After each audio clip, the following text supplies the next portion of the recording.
If we knew more about our sleep, what would we do differently? Would we go to bed at a consistent time or take steps to reduce interruptions to our sleep? With Sleep Score, Apple Watch measures your bedtime consistency, interruptions, and sleep duration. Then, every morning it combines these factors into an easy-to-understand score from 1 to 100. So you'll know how to take the quality of your sleep from okay to very high. Know your sleep score with Apple Watch. iPhone 11 or later required. When you finally find your thing, you want the whole world to know about that thing. So you use a thing called Canva to make it an even bigger and better thing. Whether you want to create flyers for that thing, make presentations for that thing, or design merch for that thing, you can do anything. So people can see your thing, feel your thing, love your thing. The next thing you know, it's a thing. Canva, the thing that makes anything a thing. The right window treatments change everything. Your sleep, your privacy, the way every room looks and feels. At Blinds.com, we've spent 30 years making it surprisingly simple to get exactly what your home needs. We've covered over 25 million windows and have 50,000 five-star reviews to prove we deliver. Whether you DIY it or want a pro to handle everything from measure to install, we have you covered. Real design professionals, free samples, zero pressure. Right now, get up to 45% off with minimum purchase, plus get a free professional measure at Blinds.com. Rules and restrictions apply. Up the Dockers!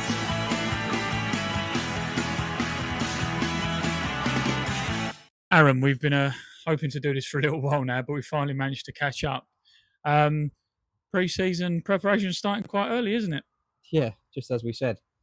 Madness to think that May we're prepping for next year, but that's just the way it's gone really. Sort of gets earlier and earlier. Everyone's after players, and it's a bit of a cat and mouse sort of pre-season already. So yeah, we started early as everyone else has, and trying to try and prepare for next year as best as we can. Going well, but like you said, we have started early. Not really having an off season, but probably the best way. Keeps us all busy. Yeah, 100%. And you just said there about it being cat and mouse. We know at times non-league can be a little bit of a merry-go-round, but from someone who has been following non-league for a number of years and been very involved in it in the last several, there's a lot of movement this pre-season. I think it's good that we're getting our people signed and retained early. Yeah, like I just said, the forms aren't out yet. But obviously we've signed players. They committed to us for next season, which is pretty much all we can do. But yeah, we have started early. Like I said, it's key for me. This is my first full season managing, so I want to make sure I do everything I can to be prepared and give ourselves the best chance next year to having a more successful year, say. So yeah, I don't want to be leaving it late. I just don't think that's the right way of doing it. So yeah, we are started early. Hard work started, but lots of movement. Yeah, and there'll be a lot more. There'll be a lot more people signing here, people leaving there. Like we said, we know what it's like at this level. Right up until the last minute, there'll be tops and changes. Yeah, if you know what I mean. Also, put your teeth in. That's it. We'll talk about the new signings shortly and some familiar faces coming back. But what I want to talk about is the retained players. You've really kept, with respect to, we don't know who else you're signing yet or being retained yet. Obviously, that's for you and the management team to organise. But the players we've retained at the moment, JJ, Bertie Valla, James Dyer, Dams, Harry Taylor, they're key players. Yeah, I just think it was really important this year that we kept the spine together. I think we finished quite strong last year. So for me, it was really important to keep the nucleus of the team together. Like you said, you've just gone through the names. Goodwin's another one that signed. James Goodwin is George Goodwin. Sorry, signed. George Goodwin. There's going to be a couple more, and hopefully by the end of it, we might have only lost one or two max of actual signings.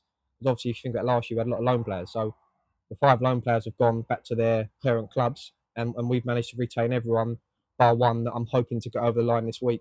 So that's been really positive. I just think it was important to stick with the core that sort of see us over the line last year and steered us safe, and then just add to that really. Yeah, we'll talk about the new signings. Obviously, we've got Dan coming in, but also James Miles. Milo's back. Yeah, look, obviously Dan Blunt, massive signing. He was on everyone's sort of shopping list this summer. From Rustle. Good, yeah. They had a great season with Rustle. Yeah, I watched him 4 or 5 times last year, and I just think he was ready to make the step up, easily could make the step up. So he was high on my list, and I'm glad to get him over the line. And obviously, yeah, Milo's returned. obviously everyone at the club knows Milo. He's been here for 2 or 3 seasons in that successful year we had. So he's a good friend of mine. So I think that he'll enjoy coming back this year, and I think that we'll see the best of him. I really do think we'll see the best of him this year. Yeah, and also talking about Dan, he was at Rustle. Milo first half of the season at Rustle as well in Step 5 before joining a project at Greenwich Borough and was an integral part of that. You're not signing players. Yes, Milo's been here over the years, but you're not signing on sentiment. These are statement signings. Yeah, look, like you said, Milo's won the league, Greenwich Borough, won the league easily. Was a key figure in that.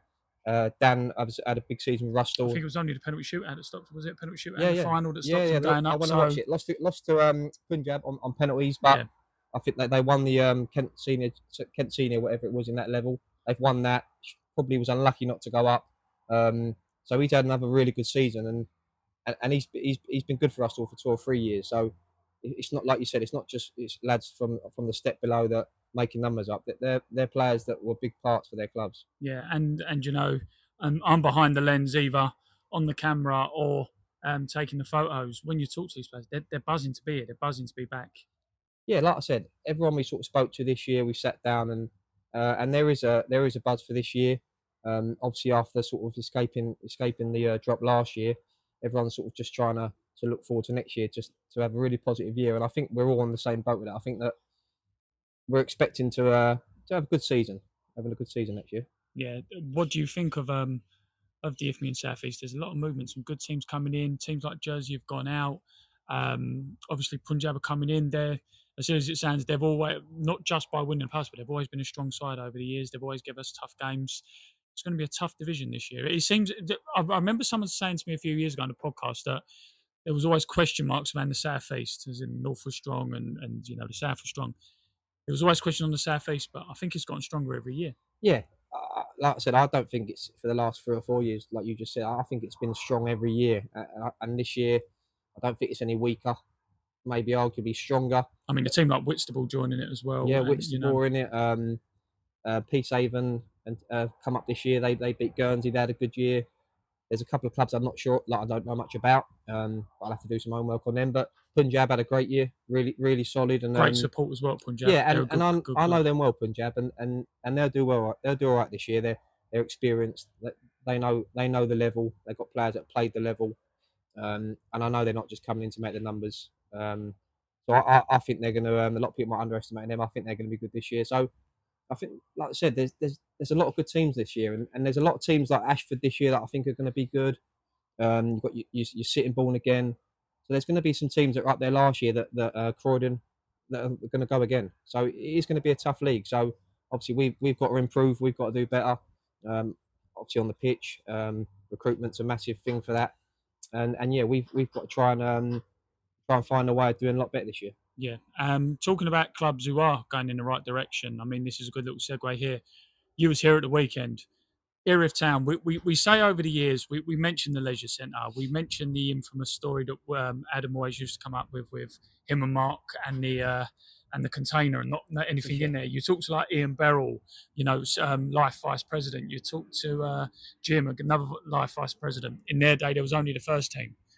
In your time at Erith Town, or when you first joined here, would you have imagined the club hosting a tournament at that level at the weekend? No, like you just said there, like Erith sort of come from nothing really, like a small club with only 2 or 3 people sort of around it. Not many volunteers, probably not many youth teams, and like you said, to be where it is now with, like I said, I was here the weekend and there was maybe 400 kids here on Saturday. I wasn't here Sunday, but that was the same. I spoke to Woody. Like I said, Erith is slowly over the last 3 or 4 years now progressing to be a big club in the area. And if we can carry on establishing ourselves and keep pushing on and make sure we stay at this level and keep progressing, the club's only going to get bigger. I mean, even at the Cell Kent level alone, which is obviously the kind of introduction to the grassroots level with the really young players, under 7s, under 8s, under 9s, etc. There's going to be 14 teams just Erith Town. You know, that doesn't include the JPL, the Kent Youth League, reserves, any of that. That's just youth teams. Yeah. This club is growing. Yeah, and like you said, we got a 23s that are going to push on this year. We got an under 18s that we're going to work closely with, and they're pushing on. They're playing at a good level. So like you said, all the youth teams, the 23s, the 18s, they're all pushing and playing the highest sort of level they can. for their age. And like you said, it only bodes well for the club. Like you said, all these youth teams, all these kids wanting to play at Erith. Hopefully one day they can all push onto the first team and obviously hopefully progress. But like you said, we've got a good pool of players and youth teams at the club now. So yeah, we are becoming one of the bigger clubs in the area. Because when a lot of people use the word pathway, but for us, that Kevin Morris said it when we did a video to unveil him as chairman.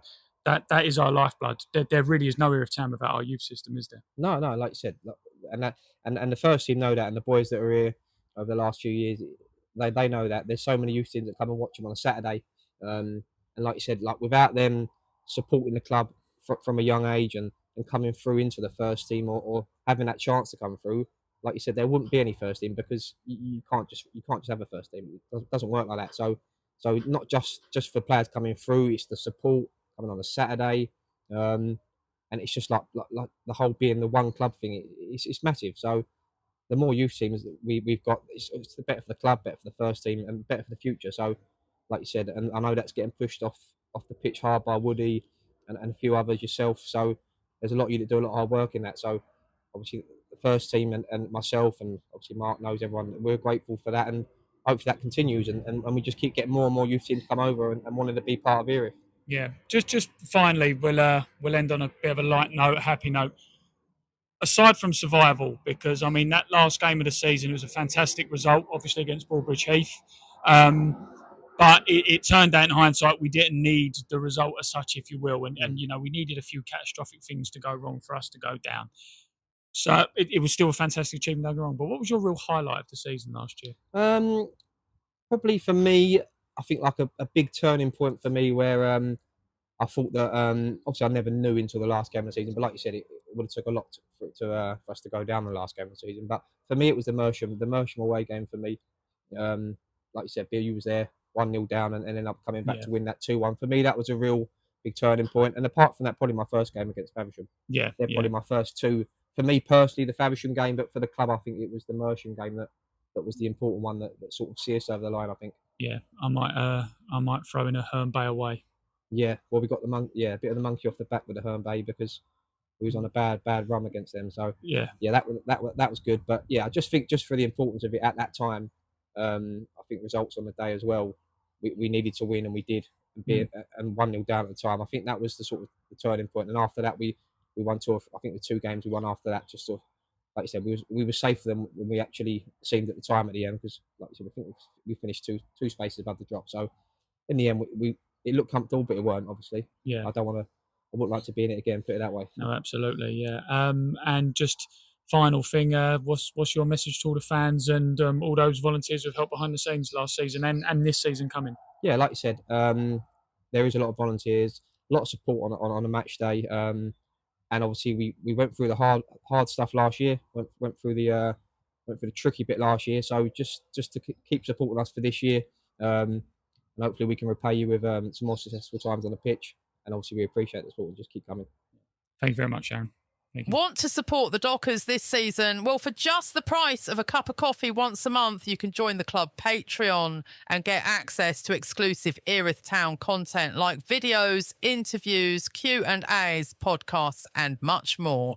Register on Patreon for only £3 a month and your name will appear in our programme and on our club videos. And we'll also throw in a free Dockers Debate enamel pin badge, and they're usually $4.99 on their own. For more information or to join, go to erithtown.com/Patreon. Looking forward to seeing you there.